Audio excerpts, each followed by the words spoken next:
পয়লা বৈশাখটা যে আনন্দ ছিল, মানে এই বৈশাখ আসলে কিন্তু পলাশ আর শিমুল ফুলটা দেখা যেত, যেটা এখন কিন্তু দেখা যায় না। এবং সেই ফুলগুলি আমরা চুরি করার জন্য রাত জেগে অপেক্ষা করতাম। এখনকার মতো এত ফুল কিন্তু তখন পাওয়া যেত না।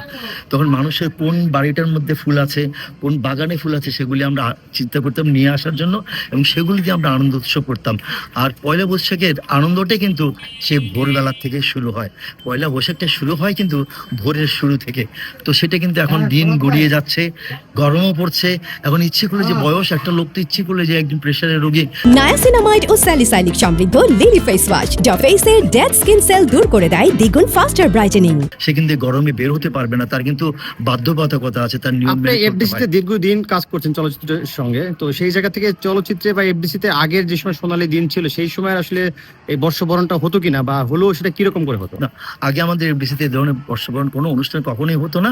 আমরা ঘরোয়াভাবে যারা আমরা কমিটিতে থাকতাম তারাই আসতাম, নিজেদের মধ্যে একটু ভাবের আদান প্রদান করতাম, একটু মুড়ি মুড়কি খেতাম, দই মিষ্টি খেতাম, এই করেই চলে যেতাম। কিন্তু এখন সেটা ব্যাপক আকারে হচ্ছে। আজকে আমরা চলচ্চিত্রের অনেকগুলি সংগঠন, আমরা বিভিন্ন সংগঠন বিভিন্নভাবে করেছি। আবার এমনও দিন গেছে যে আমরা সব সংগঠন মিলেও করেছি। কিন্তু এখন যার যার সংগঠন নিয়ে সে ব্যস্ত পড়ছে, তারা পড়ছে, কারণ এখন অনেক লোক হয়েছে। কিন্তু আমি মনে করি সেই আবেগটা কিন্তু আর নেই, সেই আনন্দটা কিন্তু নেই। সব এখন আমরা করছি দেখানোর জন্য। তো আমি মনে করি এই দেখানোটা বাদ দিয়ে আমরা যদি আবেগের মধ্যে আসতে পারি, আমাদের নিজেদের মধ্যে আসতে পারি, তাহলে সব কিছুই কিন্তু সুন্দর হবে। নববর্ষটাও আমাদের ভালোভাবে উদযাপন হবে, যেটা নিয়ে আমরা সামনে অনেক দূরে যেতে পারবো। আমাদের মনটাও কিন্তু ভালো হবে এই আদান প্রদানের মাধ্যমে।